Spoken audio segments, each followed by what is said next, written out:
Hello, my name is Sam Felton and welcome to Expert Interviews here on Smash the Fat. You're in for a real treat today. With me is a woman, investigative reporter and former medical student who has kind of blown the kind of low-fat, fake food diet advocates out of the water with her programs on ABC Catalyst, formerly with their investigation into saturated fat and cholesterol that created a complete controversy over in Australia. And last week on ABC Catalyst, she did an investigation into low-carb diets, which was absolutely fantastic. Highly recommend you go watch it on the ABC website, which is abc.net.au. It's Dr. Maryanne Demasi. How you doing, Dr. Demasi? I'm well, thanks, Sam. It's so good to be here. Oh, it's fantastic. Like the beauty of technology and good timings as well is that we can have you, and you're in Sydney, is it? I'm in Sydney. That's yeah, right. in Sydney and over here in London. We can converse face to face and talk about all the things that are kind of going on in the world. And it's quite interesting, actually, kind of on the Twitter reaction to the last program. Somebody asked me, "Why are you interested in an Australian program?" And I said, because it's a problem for the whole world, you know, and people don't seem to get that, and technology is really allowing the world to kind of move forward as one almost, I think. But anyway, but before we kind of get into all the things about the program, low carb diet, fact or fiction, let's go into a bit of your background, kind of how you became an investigative reporter for ABC Catalyst. Well, I started out as a research scientist, and I worked in a laboratory where we did research for rheumatoid arthritis, and my main area was looking at inflammation and drug development, and I did my PhD in that laboratory. After about 10 years, I wanted a break, really. After you do a PhD, you're kind of exhausted, and I had worked in the laboratory for long enough, and I thought about branching into different areas, but was really quite puzzled about what I could potentially do. And I remember sitting watching TV one day, and I saw an article on the TV about this new cure for rheumatoid arthritis, and I thought to myself, my goodness, I mean, you know, you see these crappy investigations and you think you want to try and fix these terrible sort of science reporting that you see on TV. So I thought it might be a good idea to pitch story ideas to a network, and one of the commercial networks here in Australia took me up on that offer and then said, hey, why don't you become a reporter at the same time? So I did that part-time until eventually I was headhunted by ABC TV over in Sydney, because I was originally working in Adelaide in South Australia. So I packed my bags and moved to Sydney and started working on ABC's Catalyst program.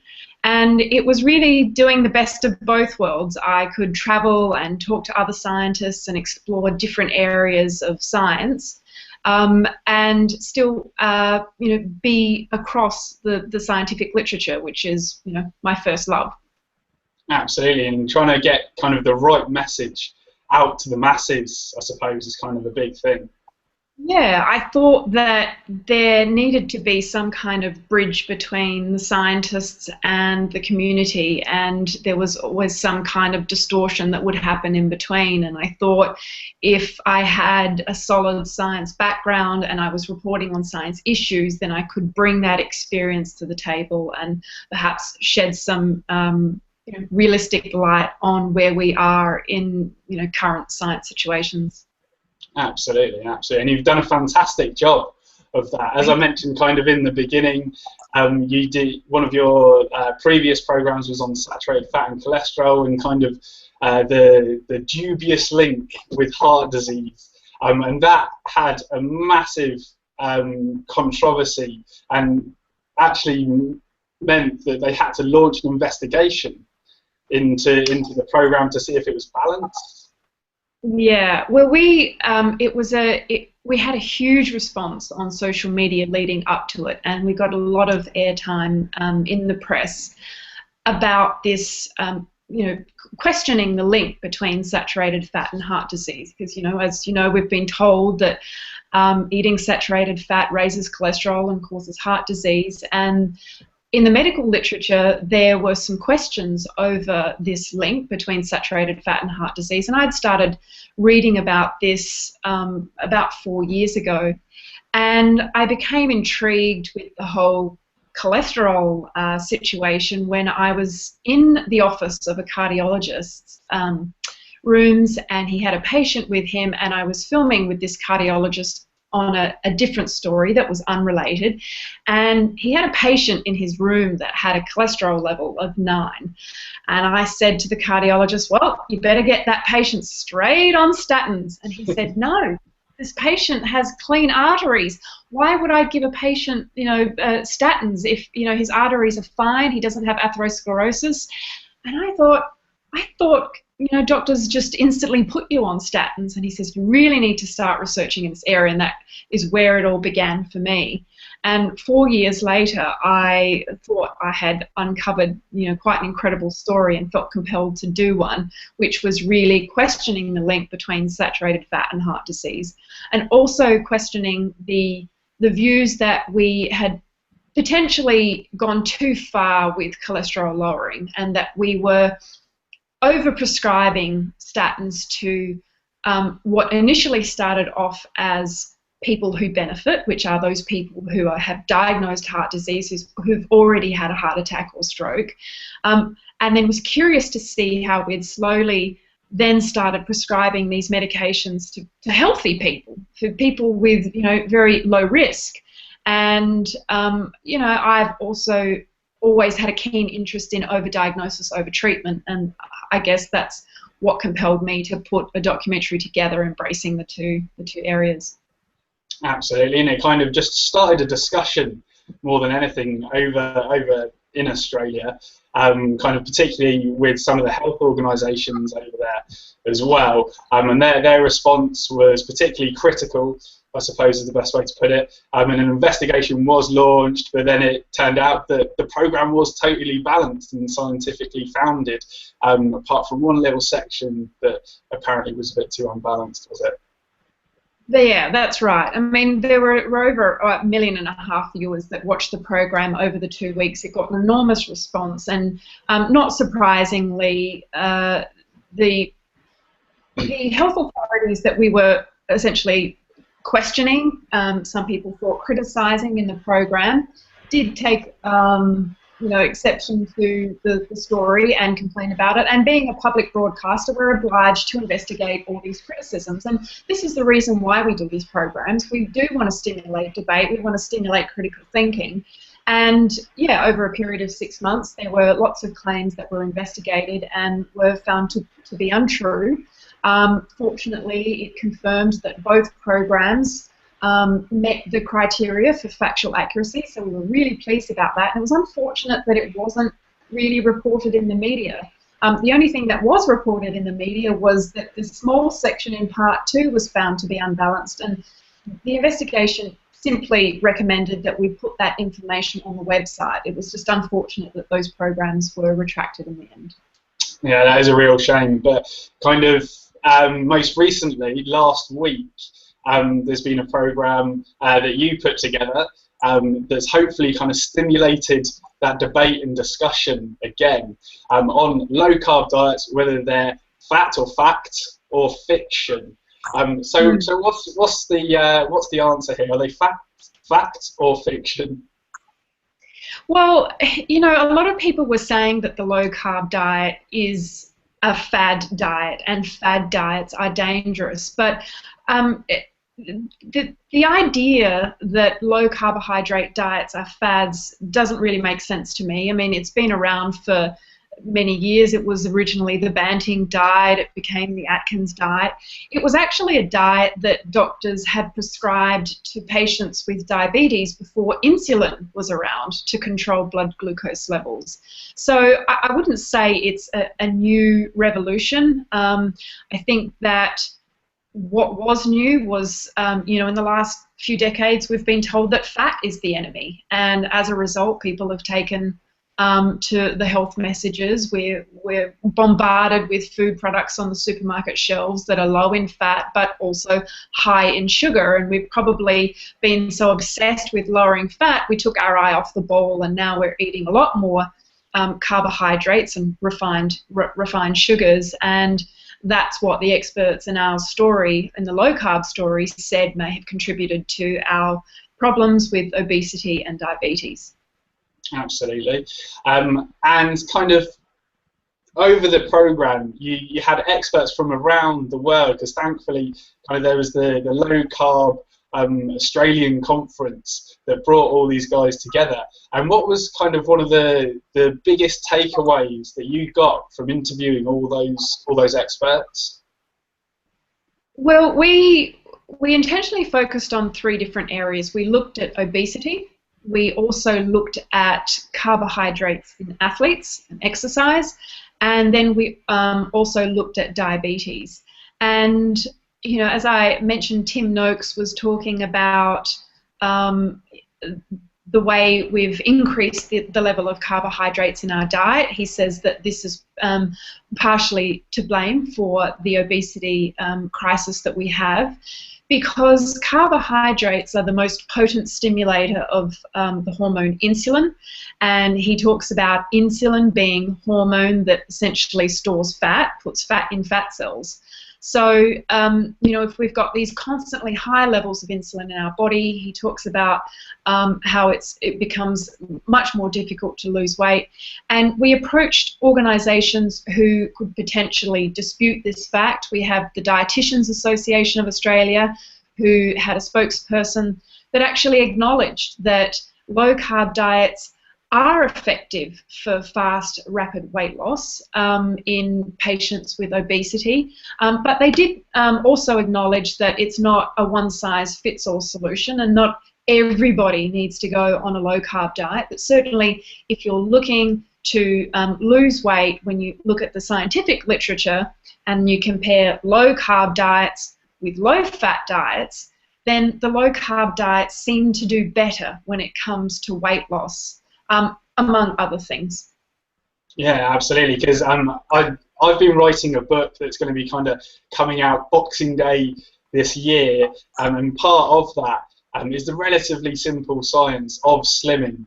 And when you compare the 25 randomized controlled trials between low carb and low fat diets, the low carb diets win on weight loss every single time, and win on better health outcomes every single time, with better blood sugar, improved cholesterol profiles, not necessarily lower, just more improved, higher HDL, and non-significantly changed LDL, and the LDL particle size kind of getting larger as well, and then finally triglycerides bottoming out almost as well, which is probably one of the most important things I think that's out there. So I mean, this is almost kind of indisputable, isn't it? But as you said there, some of the dietitians think that that they're fads and they're idiotic almost, even though there's this strong evidence base for them. So what did kind of a lot of the health organisations say when you asked them about this? Well, it was interesting. I mean, you can lose weight on a low-fat diet also. If you're in this point of calorie restriction, it doesn't mean that you can't lose weight on a low-fat diet either. One important thing they did raise was that diets can be too prescriptive and too restrictive for people. So, one of the criticisms of the low-carb diet was that it's too restrictive and people won't stick to it, and then they just put all the weight back on, or they revert back to old habits. But you can actually say that about any diet. And, you know, that was one of the questions that I raised. I was like, you could say that about the low-fat diet too. I mean, a lot of people like fat in their diet. It's tasty. And you could not stick to that diet either and not lose weight. So I think that criticism actually applies to anything. If you stick to something, then it is possible to lose weight. The one thing that I heard over and over from people when we were doing the research for the story was that it's easier to lose weight on the low-carb diet because they feel much more satiated, being able to have a higher amount of protein and fat in the diet, whereas the low-fat diet made them feel hungry all the time. They had this sort of cravings and repetitive eating behavior, and that's what many people commented on about why it's difficult to stick to a low-fat diet. And kind of having said that, even if that is the case, then doesn't that mean that we should completely change our advice when it comes to weight loss and even diabetes, because these diets make people feel less hungry, and despite the fact that they say you can eat as much as you want, you know, not eat as much as you can, just as much as you want, and kind of the low-fat diets are always calorie-restricted diets, so people have to kind of count calories all the time, but with the low-carb diets, it's kind of, you know, just keep your carbohydrate consumption to an appropriate amount, and then, you know, you just eat until you're full, basically, on the other foods. So shouldn't that be the advice that we're giving instead of the low-fat calorie counting advice? And yeah, what do the health organisations say about this? Well, they give pretty sort of broad advice. I mean, they won't commit to anything, really. It was difficult to get them to come on camera and make comments. We gave them questions ahead of time. They had plenty of time to look at the questions and decide whether or not they wanted to be interviewed, given the questions that we'd asked them.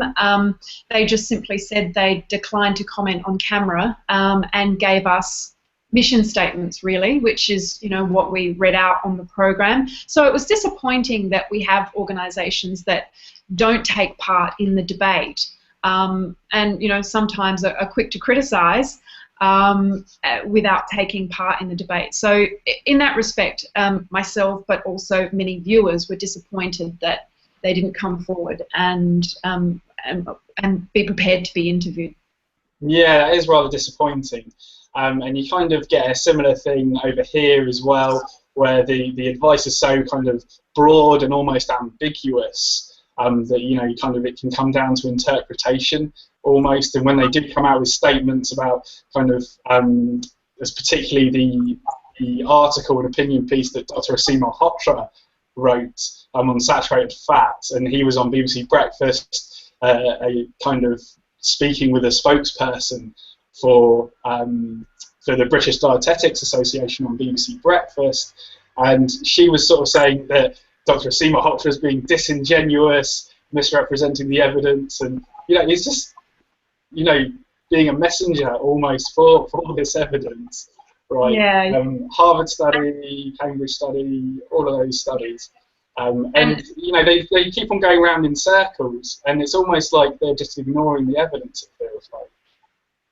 Yeah, especially when it came to the dietary advice for people with diabetes. I was disappointed that Diabetes Australia wasn't interviewed for that reason, because it was a really obvious question to me to ask why on their website they recommend a diet that's lower in fat and based essentially on high-fiber carbohydrate foods like breads and cereals, the very foods that raise blood sugar levels. And this is where patients find it hard to control their blood glucose level, and also, you know, have a diet with all the food groups, including fruit. And, you know, people think fruit is healthy, and, you know, it's healthy for a lot of people, but it can also make it really difficult for people with diabetes to control their blood sugar, because fruit has a lot of fruit sugar or fructose in it.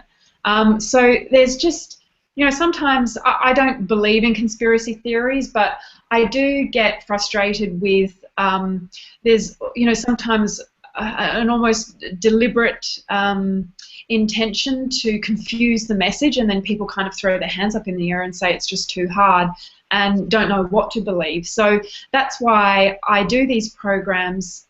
They're thoroughly researched. We really stick to the scientific evidence as much as we can, and it's disappointing when so many people come out and rather than criticising the science of the program, they might criticise perhaps the people in the program, or criticise the fact that the program was even run on the ABC. Disappointed that we even questioned the evidence. It can be frustrating as a reporter when we put all this work into a half-hour documentary to really give people what we think is the best evidence available, and maybe if the evidence is not there, raise some pertinent questions to the health authorities, and then to have it all sort of dismissed by saying, oh, you didn't interview experts and you didn't interview the right people. That's really disappointing. That's very disappointing, and it's interesting that people almost kind of are almost trying to cherry pick the experts for that. I mean, obviously you've got to interview relevant experts, but then kind of as ABC is a public broadcast organisation, you have to kind of get the other point of view. And even though you invited the people who have the opposite view on, they didn't want to come on. It's almost like they just don't want to know about it, despite the scientific evidence being there. And another criticism was that the experts that you interviewed, I heard on a couple of Facebook pages, that they weren't qualified enough or something like that. People Yeah. saying that. So how is that true when you have Professor of Exercise and Sports Science in Cape Town, Tim Noakes, Dr. Steve Finney, who's got a PhD in biochemistry, and things like this? How can they say that? Yeah, exactly. That was really disappointing, and I think maybe a lot of that criticism was targeted to one of the chefs that we spoke to in the story. We certainly approached this chef from the point of view that he's a professional cook, and he knows how to cook with fats, and he can give people ideas on what different types of fats you can cook with. So I can't even see why interviewing a chef about how to cook with fat is something to be criticised, but it certainly was, and that was disappointing too. And saying that he shouldn't be talking about the scientific evidence. Well, the scientific evidence was addressed by the scientists and the medical doctors in the story. So I think they're straw man arguments and maybe deliberate attempts to discredit the program rather than addressing the actual scientific issues that we raised. Absolutely. And as kind of Mahatma Gandhi said, first they ignore you, then they laugh at you, then they fight you, then you win. It almost feels like we're at that third stage there of then they fight you. So they're kind of in the fighting stage now. Yeah. We're almost there in terms of kind of getting people to eat real foods, and then kind of appropriate amounts of carbohydrates compared to their metabolic health. I mean, that's all we're trying to say, right? And to me, that makes perfect sense. And, I sometimes wonder how much the media has a role to play in this sort of thing. They like to polarize the debate. They'll get the extreme critics and they'll get the people who absolutely live and die by the diet and never really talk about the in-between. And that was one of the interesting things I found whilst doing the story. There is actually a lot of middle ground where a lot of people agree, and we kind of finished the story saying depends on, it doesn't matter which side of the fence you sit on. At the end of the day, what we're saying to people is to just eat real food, whole food, non-processed food. I can't see how that could be dangerous or irresponsible advice to anybody. Rather bizarre situation that we're in, and we're kind of facing a similar thing over here, where I have constant Twitter conversations with dietitians who almost sort of saying that, you know, I'm killing people and like this is a complete fad and things like this. But hey ho, what are you going to do? We're almost there in the winning fight, Maryanne. So we've got to keep on going, and then we'll get there eventually, and we'll change the world, which is what this is all about, really, I suppose, isn't it? Well, that's right. I mean, we want to encourage a constant revision of the guidelines, because the guidelines have been written a long time ago, and in Australia, especially, for example, the guidelines for patients with diabetes, they're really old hat, as one of the endocrinologists describes them. In the US already, they've looked at becoming more open to the idea of prescribing low-carb diets to patients with diabetes, and we want to see the same revision of the guidelines here in Australia as well. So we hope that happens in the future. Oh, fingers crossed, and hopefully that will kind of reverberate around the world, just like the kind of low-fat guidelines did from the States in the first place. So fingers crossed, in kind of, you know, the next 10 years we'll see a real shift, and then hopefully we'll, because of the scientific evidence at the moment, that will lead us to better health in the future, and kind of, you know, sort out a lot of problems that are kind of going on in the world. Exactly. But yes. Anyway, it's been fantastic catching up with you, Dr. Demasi. It's been fascinating chat. And are there any kind of other wise words that you want to give to our listeners, or anything else that you kind of want to address publicly? I just think people need to do as much research as they can, because nobody can make your mind up. I think the more across the literature you are, the more convinced you will become of whatever story suits you. And if a low-carb diet doesn't suit you, then don't go on a low-carb diet. I guess you've got to do what's right for you. But this is certainly worth listening to. The advice from the experts in the story, they make a compelling argument, and I think the evidence is becoming stronger and stronger each year, and we can't just continue to stick our head in the sand and ignore the evidence when it's right there in front of us. Absolutely, and I highly recommend everybody going to watch your investigation on the ABC website. If they go to abc.net.au, I'm sure they can just search for low carb on the search engine on the website, and they'll go straight through to the documentary. And just so that everybody knows, there was a technical problem kind of over the weekend, just a couple of technical issues. It wasn't a conspiracy to bring down the video or anything like that, was it, Maryanne? No, no conspiracy. It was just a glitch, and now it's back up again. Yeah, so it's all good, and we have nothing to worry about for now, at least, anyway. Cool. Well, there's only one more thing to do, Dr. Demasi, and that's to hear a smash it out from Dr. Maryanne Demasi. So on 3, I want you to shout "smash it out" to the camera. So okay. 1, 2, 3. Smash it out! Hooray! That's what I'm talking about. Fantastic. Well, thank you again so much for your time, Dr. Demasi. Very much appreciated. Have a fantastic evening, and I look forward to seeing any of the following ABC Catalyst programs that might investigate into real food and real health. My pleasure. Good to be with you, Sam. Fantastic, Maryanne. Have a good one. Bye. Bye.